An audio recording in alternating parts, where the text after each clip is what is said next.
우리 함께 예배드리는 분들 서로 바라보며 인사하겠습니다. 많은 은혜 받으시기 바랍니다.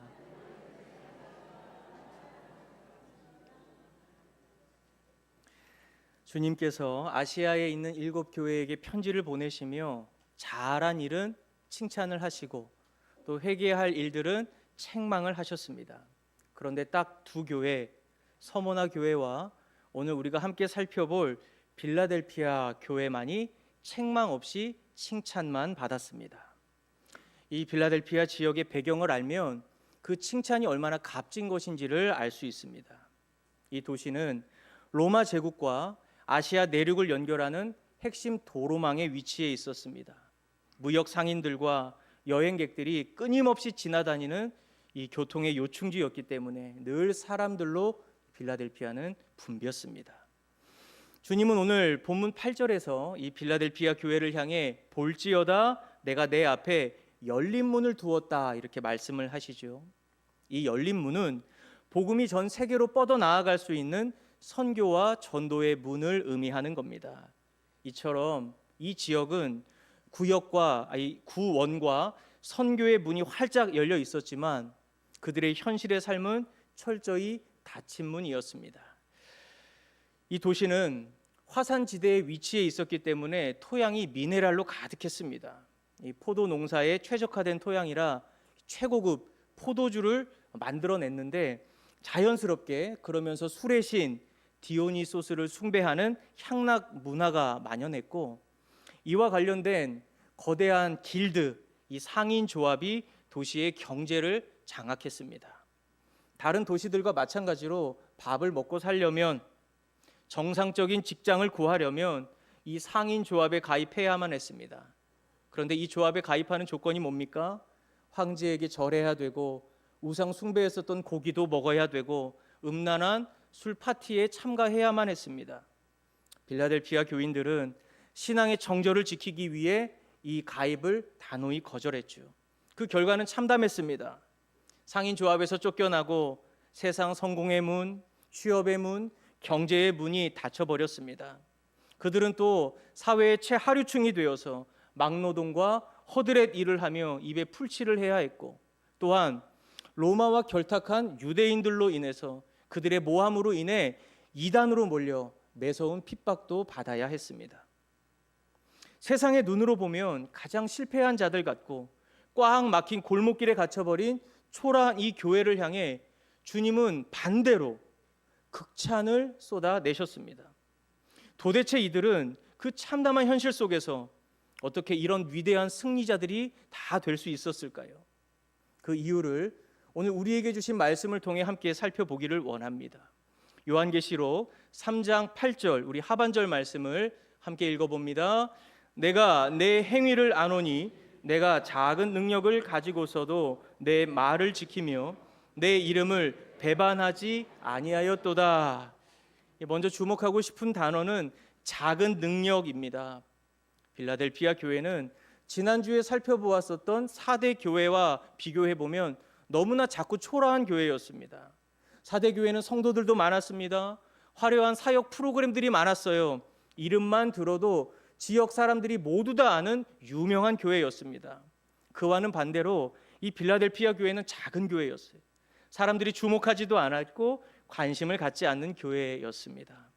이 한국에도 보면 유명한 교회들이 많이 있죠. 몇만 명, 심지어 몇십만 명이 모이는 교회들이 있습니다. 그런 교회를 다니는 성도들은 노골적으로 드러내진 않지만 나 이 대형 교회 다니는 사람이야. 이 현관 앞에 교패도 자랑스럽게 붙여놓고 나 유명한 교회 다니는 성도야 하는 그런 이 자부심을 가지고 있습니다. 물론 대형 교회 다니시는 분들 중에 훌륭한 믿음을 갖고 계시는 분들이 많이 계시죠. 문제는 뭐예요? 마치 교회의 크기가 자신의 믿음의 크기인 것처럼 착각하는 성도들도 많이 있다는 겁니다. 또 반대로 동네에 있는 작은 교회에 다니는 성도들을 보면 또 주눅이 들어있는 경우가 있습니다. 제가 이 청소년 연합 수련회 집회를 다니다 보면 이 좀 규모가 있는 교회에 다니는 학생들은 교회 이름을 물어보면 바로 됩니다. 그런데 교회가 아주 작은 교회 다니는 우리 학생들에게 교회 이름이 뭐냐 그러면 말을 잘 안 해요. 그러니까 어디냐고 물어보면 그냥 동네 작은 교회라고. 그래서 어떤 목사님이 개척을 하면서 아예 교회 이름을 동네 작은 교회라고 지었습니다. 검색해 보면 다 나옵니다. 오늘 말씀을 주의 깊게 보면 주님은 교회의 건물의 크기가 얼마인지, 그 역사와 전통이 얼마나 됐는지, 성도의 숫자가 몇 명인지에 대해 보시는 것이 아니에요. 믿음을 살아내고 있는가, 믿는 것을 지키는가, 그 삶에 복음의 능력이 나타나는가, 그것에 주목하고 계십니다. 오늘 말씀을 통해 우리에게 가르쳐 주는 것이 무엇입니까? 교회의 크기, 성도의 수가 믿음과 비례하는 것은 결코 아니다라는 거죠. 작은 능력으로도 얼마든지 믿음을 지키고 말씀을 따라 살 수 있다는 겁니다. 우리는 자주 이렇게 핑계를 댑니다. 하나님, 저는 배운 게 없어서요. 저는 물질이 적습니다. 저는 건강이 안 좋아서 큰 일을 못합니다. 제게 큰 능력을 주시면 그때 가서 순종하겠습니다. 우리는 늘 우리가 가진 작은 것을 이렇게 알리바이로 삼습니다. 하지만 성경을 잘 보시면 성경은 작은 믿음을 통해 기적이 시작되는 것을 볼 수가 있죠. 작은 아이가 갖고 있었던 작은 도시락, 그거 예수님께 가져갔을 때 예수님이 축복하시고 5천 명이 먹는 오병이어의 기적이 일어났습니다. 예수님은 제자들에게 큰 믿음을 가져라 이렇게 말씀하지 않으셨어요. 겨자씨만한 믿음이 있어도 산이 옮겨지는 기적을 경험하게 될 거다, 그렇게 가르쳐 주셨죠. 중국 선교사의 아버지라고 불리는 허드슨 테일러 선교사님은 이렇게 말했습니다. 우리 함께 읽어봅니다. 하나님은 위대한 사람을 찾지 않으신다. 하나님은 자신을 온전히 의지할 만큼 충분히 약하고 연약한 사람들을 사용하신다. 제가 참 좋아하고 존경하는 목사님이 계신데, 이 목사님은 지금 세계 열방을 다니며 말씀을 전하는 스피커로 활동하고 있습니다. 말씀을 전할 때 성령님께서 얼마나 크게 역사하시는지 많은 영혼들이 회복되고 치유되는 일들이 이 목사님 사역 가운데 계속 나타나고 있어요. 그런데 이 목사님에게는 한 가지 장애가 있습니다. 다리를 쓰지 못해요. 그래서 목사가 되기 전부터 끊임없이 기도했습니다. 하나님, 저는 말씀을 전하는 목사가 될 건데 이제 하나님의 말씀을 전하며 살아가야 하는데 제발 제 다리 좀 먼저 고쳐주십시오. 제가 이렇게 다리를 쓰지 못하면 사람들이 제 말에 귀를 기울이겠습니까? 제 말 듣겠습니까? 저는 능력의 종이 되고 싶습니다. 파워풀한 사역하고 싶습니다. 그러니 제발 제 다리를 고쳐주셔서 하나님 나라를 위해 힘있게 섬기는 종이 되게 해달라고 끊임없이 기도했습니다. 여느 날과 마찬가지로 목사님은 다리를 치유해달라고, 능력의 종이 되게 해달라고, 저를 강하게 해달라고 기도하는데 주님께서 세미한 가운데 놀라운 음성을 주셨습니다. 나는 너를 결코 강하게 하지 않을 거야. 그리고 이어 말씀하셨습니다. 내가 너의 강함이 될 거야. 목사님은 이 기도하다가 주님의 음성을 듣고 깜짝 놀랐습니다. 목사님은 다리만 치유되면 능력의 종이 될 수 있을 거라고 그렇게 생각하고 기도했는데 주님은 그 약함을 통해 주님의 강함을 나타내는 통로로 목사님을 사용하고자 했던 거죠. 그날로 목사님은 더 이상 다리를 낫게 해달라고 기도하지 않았습니다. 주님께서 연약한 자를 통해서도, 작은 능력을 통해서도 얼마든지 주님의 강한 능력을 보여줄 수 있다는 그 믿음이 10년 가운데 세워졌기 때문입니다. 그 믿음이 세워진 후로 목사님 사역에 놀라운 기름 부으심, 치유의 역사가 나타나기 시작했던 겁니다. 고린도전서 1장 우리 27절의 말씀을 함께 읽어봅니다. 하나님께서는 지혜 있는 자들을 부끄럽게 하시려고 세상의 어리석은 것들을 택하셨으며 강한 것들을 부끄럽게 하시려고 세상의 약한 것들을 택하셨습니다. 사역을 시작하기 전에 사람들은 말합니다. 사역은 계획이 있어야 되고 기술이 있어야 한다고, 인프라도 중요하고 무엇보다 많은 재정이 준비되어 있어야 사역할 수 있다고 말합니다. 맞는 말씀이죠. 다 필요합니다. 그러나 여러분, 믿음의 삶은 모든 것을 완벽하게 준비하고 출발하는 게 아닙니다. 믿음으로 한 걸음을 먼저 내딛는 것, 그것이 사역의 출발이라는 거죠. 믿음의 조상 아브라함에게 내가 너에게 지시한 땅으로 가라 말씀하지 않으셨고 내가 너에게 지시할 땅으로 가라 말씀하셨어요. 아브라함은 자기가 가야 할 땅이 어딘지 정확히 몰랐습니다. 그런데 믿음으로 순종하고 출발하니까 한 발을 옮겨 보니까 길이 보이고 해야 할 일들이 보이고 내가 가야 할 그 길이 점점 뚜렷이 보였던 겁니다. 흔히 힘이 없어서 운동을 못한다 이렇게 말씀하시는데 그 틀린 말이에요. 운동을 해야 힘이 생기는 겁니다. 힘들어도 걷기 시작하면 걷는 것이 쉬워지는 것이고 걷기 시작하면 걷는 것이 쉬워지면 뛸 수 있는 힘이 생기는 겁니다. 하나님의 일은 완벽하게 다 갖추어져 있는 상태에서 하는 게 아니에요. 강한 능력을 가지고 하는 게 아닙니다. 순종하며 한 걸음을 내디딜 때 놀라운 역사를 보게 되는 겁니다. 오늘 설교 제목이 무엇입니까? 약한 나로 강하게입니다. 주님은 여러분이 얼마나 대단한 능력을 갖췄는가 보지 않으세요.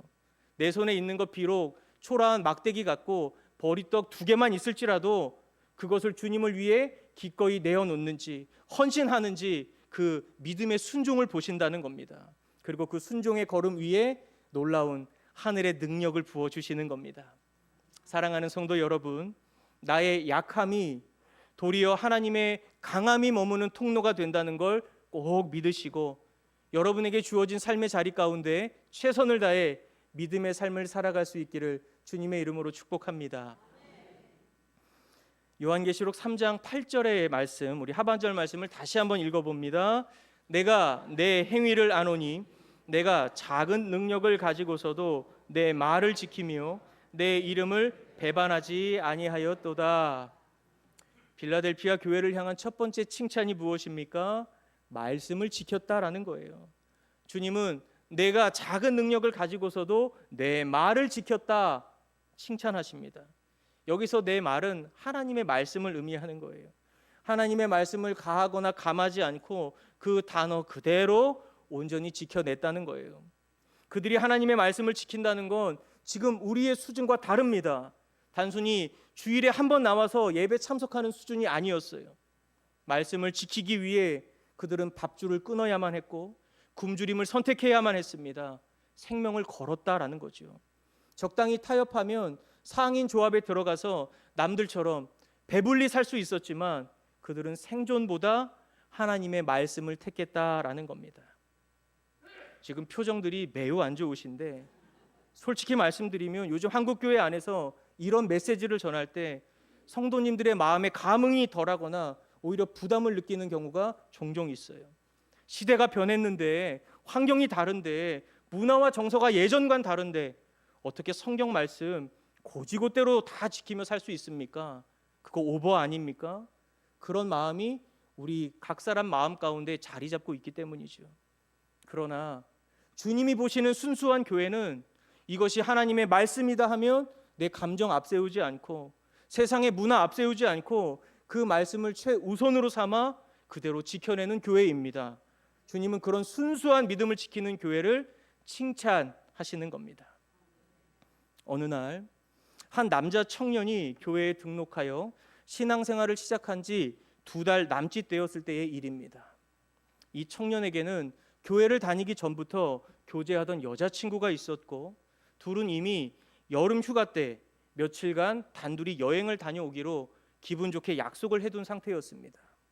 그런데 이 청년이 주일마다 목사님의 설교를 듣고 또 새가족 양육을 받으면서 마음속에 그 여행 약속이 점점 불편해지기 시작한 겁니다. 결혼 전인데 이렇게 여행을 가도 되나? 왠지 이건 아닌 것 같은데 이 거룩한 찔림이 찾아온 거예요. 초신자였던 그는 스스로 답을 찾지 못하고 고민하다가 결국 담임 목사님에게 이메일을 보냈습니다. 목사님, 저는 교회에 등록한 지 2달 된 청년입니다. 실은 여자친구와 이런 여행 약속을 잡아두었는데 말씀을 듣고 양육을 받다 보니 그 약속을 지키려 할수록 마음이 찔리고 불편합니다. 이건 아닌 것 같다는 생각이 드는데 어떻게 하는 게 좋을까요? 그 메일을 열어본 목사님은 너무 큰 감동을 받았죠. 세상에 교회를 수십 년간 다닌 중직자도 아니고 이제 막 교회에 발을 들인 2달밖에 안 된 청년이 하나님 말씀 앞에서 거룩한 고민을 안고 이런 메일을 보냈다는 것 자체에 큰 감동을 받은 겁니다. 목사님은 즉시 따뜻한 답장을 보냈어요.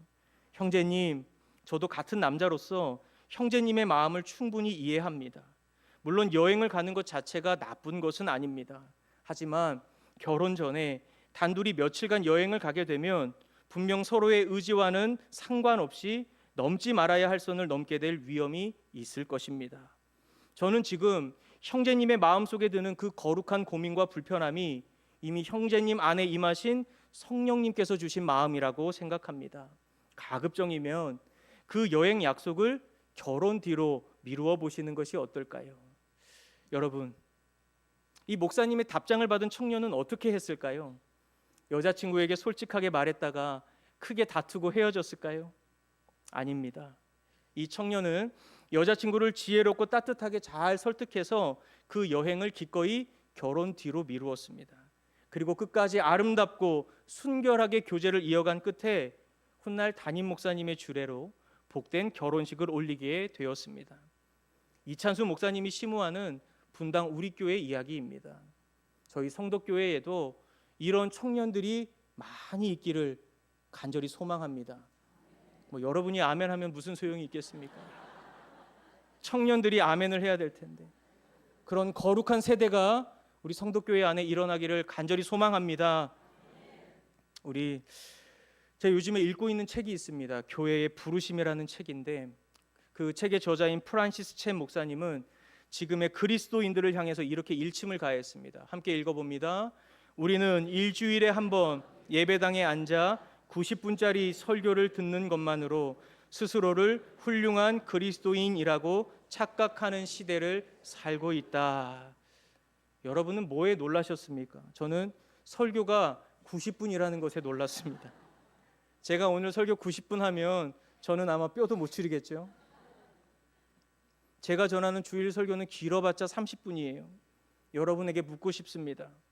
여러분은 이 30분의 말씀을 한 주간 내 삶에서 치열하게 살아내기 위해서 듣고 계십니까? 여러분에게는 하나님의 말씀이 삶의 나침판이고 길잡이가 되고 있습니까? 사도행전을 보면 사도들이 전했던 말씀을 성도들이 들었다 하지 않고 말씀을 받았다 그렇게 기록합니다.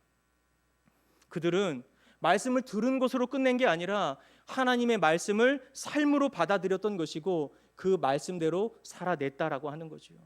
오늘날 우리는 얼마나 쉽게 말씀을 양보합니까? 상황이 조금만 불리해져도 손해볼 것 같으면 너무나 쉽게 타협해 버립니다.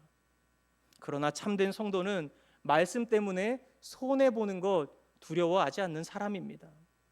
저는 확신합니다. 하나님의 말씀을 살아내는 자는 반드시 승리합니다. 세상에 풍파가 와도 환란이 와도 어떤 역경이 와도 생명의 말씀을 지켜낸 사람은 끝내 그 마지막 순간에 반드시 웃을 수 있습니다. 영원한 생명의 문으로 들어갈 수 있는 것입니다. 필라델피아 교인들은 거센 파도가 치는 바다 한가운데서 구명조끼를 꽉 움켜쥐듯이 그들은 하나님의 말씀을 생명줄처럼 꽉 쥐고 놓지 않았습니다. 그 결과를 오늘 성경은 뭐라고 이야기합니까? 요한계시록 3장 10절 우리 상반절 말씀을 함께 읽어봅니다. 내가 나의 인내의 말씀을 지켰은즉 내가 또한 너를 지켜 시험의 때를 면하게 하리니. 너가 말씀을 지켰구나. 나도 너를 반드시 지키겠다 약속하시는 거예요. 인내의 말씀을 지킨 자들을 주님은 잊지 않고 지켜주겠다 약속하십니다. 주님은 말씀을 생명처럼 여기고 지킨 자들 결코 버리지 않으세요. 잊지 않으십니다. 삶의 구원과 반석이 되어주시고 환난 날에 능력과 도움이 되어주십니다. 바라기는 성도교회 모든 성도님들이 하나님의 말씀을 지키고 살아서 하늘의 넉넉한 은혜를 날마다 누리는 복된 삶이 다 되시기를 주님의 이름으로 축복합니다. 우리 옆 사람 바라보며 이렇게 인사하겠습니다.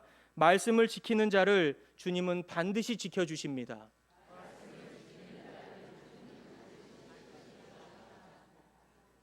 믿으십니까? 이제 마지막입니다. 필라델피아 교회를 향한 두 번째 칭찬은 주님의 이름을 배반하지 않았다라는 겁니다. 본문 8절의 끝을 보시면 내 이름을 배반하지 아니하였도다 그렇게 말씀하십니다. 당시 로마 황제의 이름을 부르며 황제가 나의 주인입니다 한마디, 그 한마디만 하면 삶을 짓누르던 모든 박해에서 자유로울 수 있었습니다. 그러나 빌라델피아 성도들은 극심한 박해 속에서도 굶주림 속에서도 끝까지 주님의 이름을 배반하지 않고 예수님의 이름을 높였다라는 거죠. 자녀들이 사회에 나가서 행동을 바르게 하면, 인품이 훌륭하면 사람들은 저 자녀가 참 잘 컸네 이렇게 말하기보다는 저 부모가 참 훌륭한 분인가 보다, 부모가 자식 농사 참 잘 지었네 그렇게 말합니다. 반대로 자녀가 사회에 나가서 불량하고 엉망으로 행동하면 사람들이 뭐라고 말합니까? 유명한 말이 있죠. 너그 아버지 뭐 하시노? 바로 당장 부모에게 그 화살이 돌아가죠. 그래서 부모 이름에 먹칠한다라는 말도 있지 않습니까? 빌라델피아 성도들은 주님의 이름을 배반하지 않으므로 예수님의 이름에 먹칠하지 않았다는 거예요. 오히려 세상 사람들에게 주님을 믿는 삶은 무엇이 다른지, 어떤 소망을 품고 사는지, 어떻게 세상을 다스리며 승리하는지를 잘 보여주었습니다. 오늘 말씀을 준비하는데 한 영화의 장면이 생각이 났습니다. 2014년에 개봉했던 국제시장이라는 영화입니다. 그 영화에는 덕수라는 남자 주인공이 나옵니다. 덕수는 1950년 한국 전쟁 당시에 흥남부두에서 미군의 배를 타기 위해 피난을 가던 중에 자신의 동생인 막순이를 인파 속에서 놓치게 됩니다. 그 막순이를 찾기 위해 배에서 내려가던 그 아버지는 다시 덕수를 붙잡고 이렇게 얘기했습니다. 너가 이제 가장이다. 가족들 잘 지켜라. 그렇게 마지막 당부를 남기고 헤어졌습니다. 그것이 아버지와의 마지막 만남이었습니다. 덕수는 어머니와 남은 동생들 데리고 부산 국제시장에 있는 고모의 집에 가서 이제 고단한 피난민의 삶을 시작했습니다. 청년이 된 덕수는 공부를 잘하는 남동생 서울대 등록금을 마련하기 위해 저 멀리 서덕의 광부로 파견을 갑니다.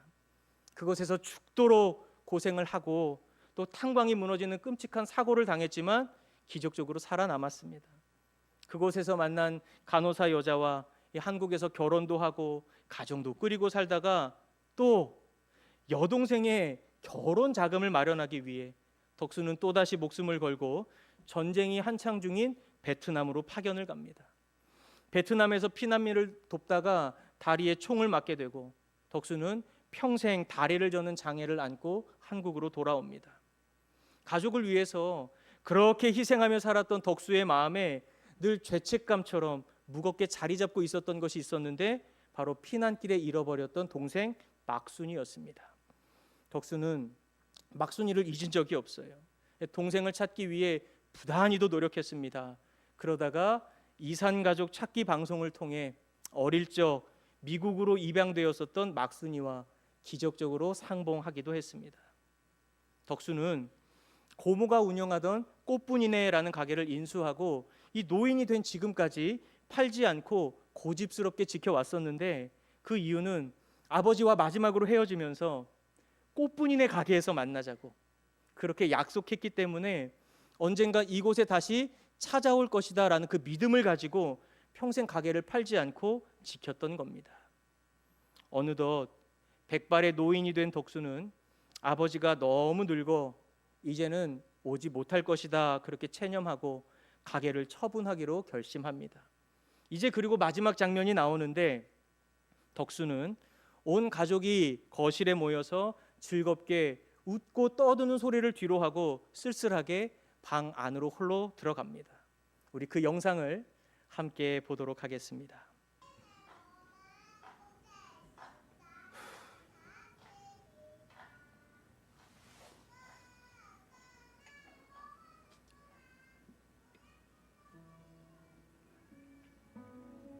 아버지, 내 약속 잘 지켰지? 막수이도 찾았고 이만하면 내 잘 살았지.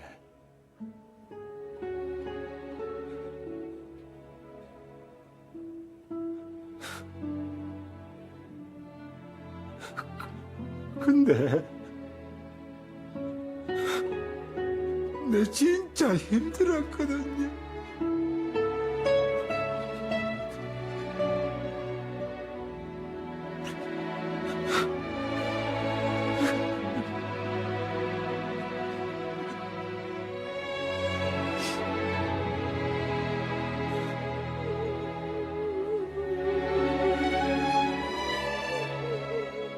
울지 말라고, 독수야.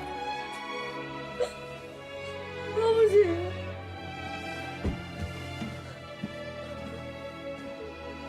그래. 네 얼마나 세게 고생했는지 다 안다. 내가 너한테 영 고맙다. 내 못한 거 네가 잘해줘서 진짜 고맙다. 아버지, 아버지가 되게 보고 싶었습니다.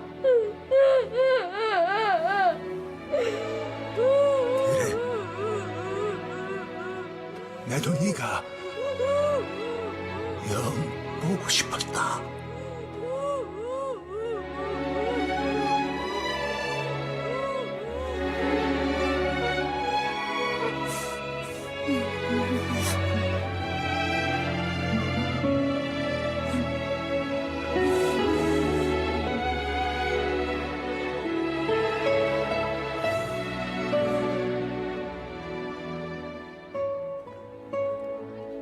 덕수는 아버지와의 약속, 그 약속을 배반하지 않기 위해 평생을 살았습니다.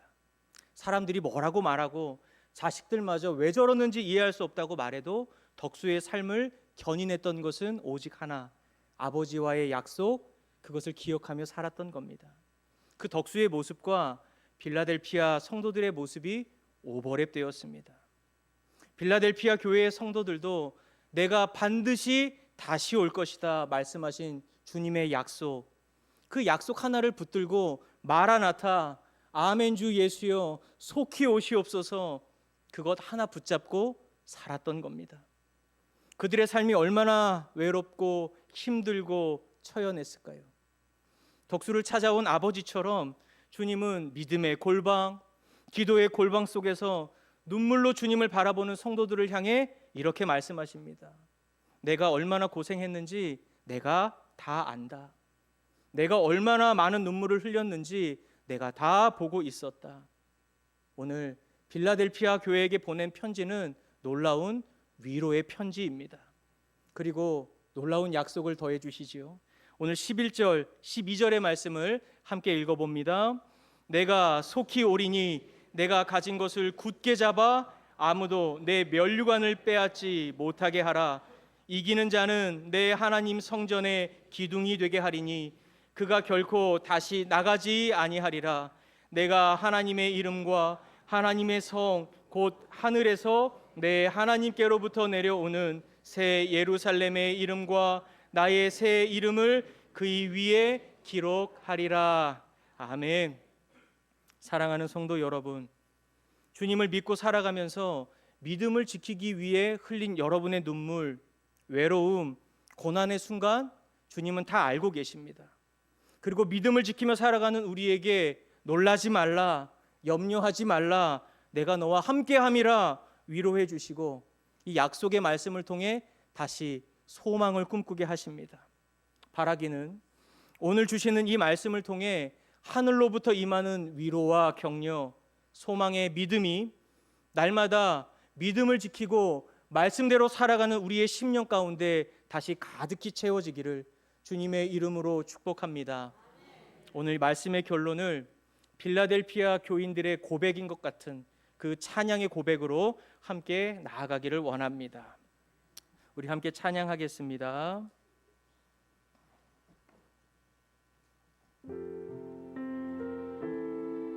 우리 가사를 기억하며 하나님, 이것이 저의 믿음의 고백이자 선포입니다. 우리 함께 고백합니다. 세상 흔들리고 세상 흔들리고 사람들은 변하여도 나는 주를 섬기리. 주님의 사랑은 영원히 변하지 않네. 나는 주를 신뢰해. 믿음 흔들리고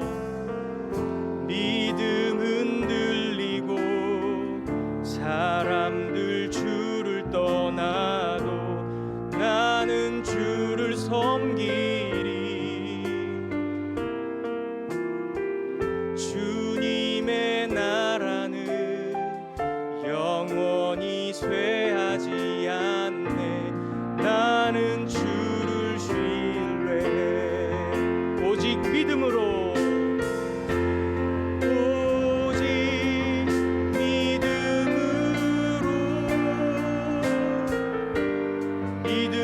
내가 살리라.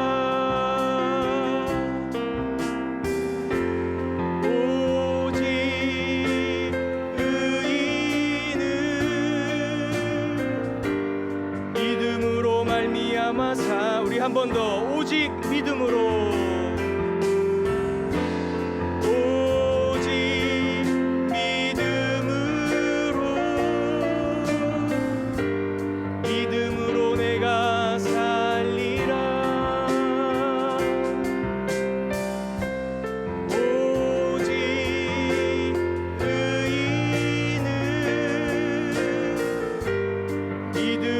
말미암아 살리라.